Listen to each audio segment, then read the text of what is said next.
हमारे होंगे। और 17 तारीख की इसी मीटिंग में एक एक इसी मेंबर के दिल में अल्लाह रब्बुल इज्जत ही डालेगा, हमारी इंतजामिया के दिल में भी अल्लाह रब्बुल इज्जत ही डालेगा और इंशाअल्लाह ताला 17 में हमारी फतह होगी। जैसा कि सुनने में आ रहा है कि कुछ लोगों का कहना यह है कि मीटिंग 17 फरवरी 2024 की है, तो कट ऑफ डेट 10 साल की 17 फरवरी 2024 होनी चाहिए।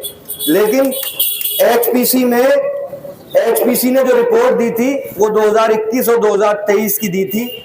तो देखिए, कोई बड़ी बात नहीं है कि 17 फरवरी 2024 भी हो जाए, क्योंकि ईसी है और ईसी को अख्तियार है कि हाउस में वो जो तय कर दे वही अलीगढ़ मुस्लिम यूनिवर्सिटी का कानून है, क्योंकि ईसी सुप्रीम बॉडी है। लिहाजा आप लोग दुआ ये करिए कि अल्लाह करे कि 2024 ही हो, ताकि ज्यादा से ज्यादा लोग स्क्रीनिंग में आ जाएं। और क्योंकि 2021 अगर होती है तो 2021 में 50% के करीब लोग रह जाते हैं जो स्क्रीनिंग में नहीं आ पाएंगे। किसी के 2 महीने रह जाते हैं, किसी के 3 महीने, किसी के 4 महीने। अगर 23 होती है तो 23 में 75-80% लोग आ जाएंगे और 24 होती है तो तकरीबन सभी आ जाएंगे इंशाअल्लाह ताला। 2-4 कुछ रह जाएं तो रह जाएं। लिहाजा कुछ भी मुश्किल नहीं है कि इतने सारे लोगों की दुआ अल्लाह रब्बुल इज्जत सुने और सबके दिलों में रहम डाले और इसी का फैसला हमारे फेवर में आए। लेकिन अल्लाह ना करे अगर फैसला फेवर में नहीं आता है तो फिर 18 तारीख के लिए हमें तैयार भी रहना चाहिए। उसकी प्लानिंग हमें अभी से कर लेनी चाहिए, क्योंकि हर बार ये हुआ है, जब भी स्ट्राइक हुई है हमें एक लॉलीपॉप दिया गया है और हम उनकी लॉलीपॉप पर मानकर स्ट्राइक को पोस्टपोन कर देते हैं हमेशा। इस बार तो मैं यही कहूंगा कि अगर स्ट्राइक हो तो ऐसी हो कि अगर डिस्ट्रिक्ट एडमिनिस्ट्रेशन भी आ जाए, लाठी चार्ज कर दे, तब भी हम बैठे रहें। क्योंकि आजादी की लड़ाई में जब अंग्रेज घोड़े लेकर आते थे और हाथ में लाठियां, डंडे और चाबुक लेकर आते थे तो गांधी जी कहते थे लेट जाओ, तो लोग लेट जाते थे, भागता कोई नहीं था। तो अंग्रेज जैसी सुपर पावर भी ये मुल्क छोड़ के चले गए, यूनिटी के सामने हारे। तो अगर 18 में कोई होना है, अल्लाह ना करे कि ऐसी नौबत आए, तो फिर अब की बार ऐसा काम हो कि सीएम साहब भी आ जाएं, तब भी मानी ना जाए। मानी तभी जाए जब स्ट्राइक पूरी हो जाए। ये जज्बा सबके अंदर होना चाहिए। और उसमें अगर कोई ये कहे कि नहीं साहब ये लिख के दे दिया या ये हो गया या वो हो गया, हमें मान जाना चाहिए, तो बिल्कुल नहीं मानना चाहिए। मेरे हिसाब से ये मेरी अपनी पर्सनल राय है, बिल्कुल नहीं मानना चाहिए। क्योंकि ओखली में सर दे दिया है, पुरानी कहावत है, तो फिर मूसल से नहीं डरना है। कितने दिन हो गए, कितनी बार लॉलीपॉप डील मिल गई हमें और कितनी बार हम लोग अपनी एजिटेशन को बने बनाए पूरे माहौल को बेकार कर लेते हैं और खामोश बैठ जाते हैं। बाद में वादा झूठा निकलता है, हमारे हाथ में कुछ नहीं होता। अलाउंसेस का वादा 9 अधिकारियों ने आकर यहां पर किया था, लेकिन वो भी हमें अभी तक नहीं मिले।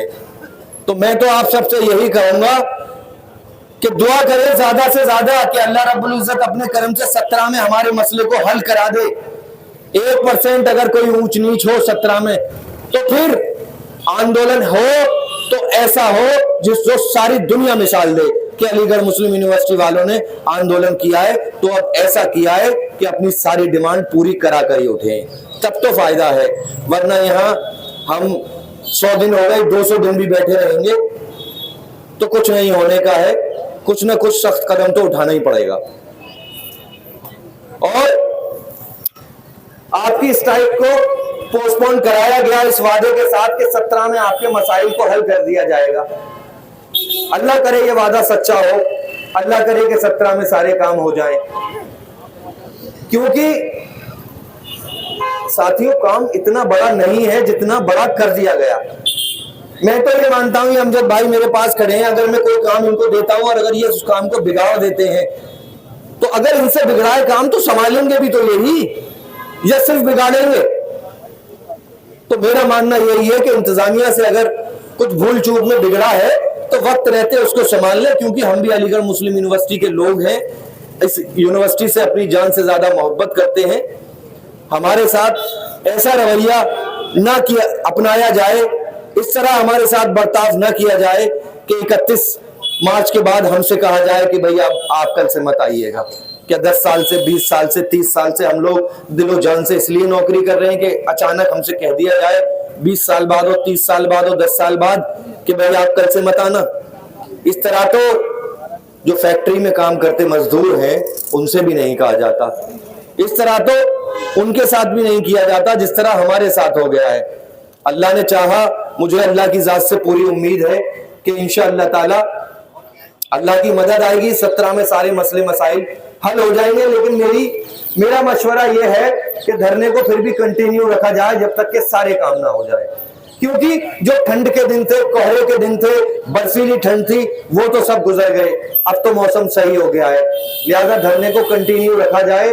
उसमें एक मसला ये आएगा कि साहब आचार संहिता लग गई है तो धरना नहीं चल सकता, ऐसा नहीं है। 4 दीवारी के अंदर आप कोई भी अपना बड़ा मामला कर सकते हैं। अगर डिस्ट्रिक्ट एडमिनिस्ट्रेशन इस बात पर एतराज भी करता है कि आप यहाँ रोड पर बैठे हैं तो बाबे सैयद के अंदर जा सकते हैं।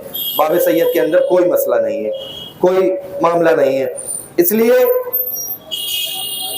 बहुत लोगों के हौसले टूटे हैं, बहुत लोगों से बात होती है, बहुत लोगों के फोन आते हैं कि वसीम भाई ऐसे हो गया, वैसे हो गया। तो मैं उनसे भी यही कहता हूं और आप सबसे भी यही कहूंगा कि देखिए, उम्मीद पे दुनिया कायम है और हमारे पास जब कुछ नहीं होता, खाली हौसला हो तो अल्लाह के करम से उस हौसले के जरिए सब कुछ आ जाता है। इसलिए किसी भी हाल में हौसले को पस्त नहीं होने देना है, किसी भी हाल में हौसले को पस्त नहीं होने देना है, क्योंकि जब हौसला होगा तभी हम लड़ेंगे, जब हिम्मत होगी तभी हम लड़ेंगे इंशाअल्लाह ताला। तो आप सबसे मेरी गुजारिश है कि अपने साथियों से भी कहें, अपने अपने डिपार्टमेंट के एक एक आदमी से सब लोग ये कहें कि भाई उम्मीद पर दुनिया कायम है और पूरी तरह से अल्लाह की जात से उम्मीद करते हुए अपने आंदोलन को मजबूती देते रहे, अपने धरने को मजबूती देते रहे और इस एजिटेशन को आगे बढ़ाते रहे। अल्लाह ने चाहा इंशाअल्लाह ताला ये एजिटेशन कामयाब होगी, क्योंकि ठंड में, कोहरे में, बर्फीली हवाओं में हम सब लोग यहाँ बैठे रहे हैं तो अल्लाह रब्बुल इज्जत भी देख रहा है कि मेरी मखलूक किसी परेशानी में खुले आसमान के नीचे बैठी है तो वो तो रहीम है, करीम है, रहमान है, मेहरबान है। उसकी रहमत जिस दिन जोश में आएगी इंशाअल्लाह सारे काम हो जाएंगे और जो मना कर रहे हैं काम करने को इंशाअल्लाह वही अपनी कलम से काम करेंगे इंशाअल्लाह ताला, अल्लाह के करम से। ये हमारा भी फर्ज है और मुझे उम्मीद है इंशाअल्लाह ताला इस फर्ज को सब लोग बखूबी निभाएंगे और पूरी दमदारी से निभाएंगे।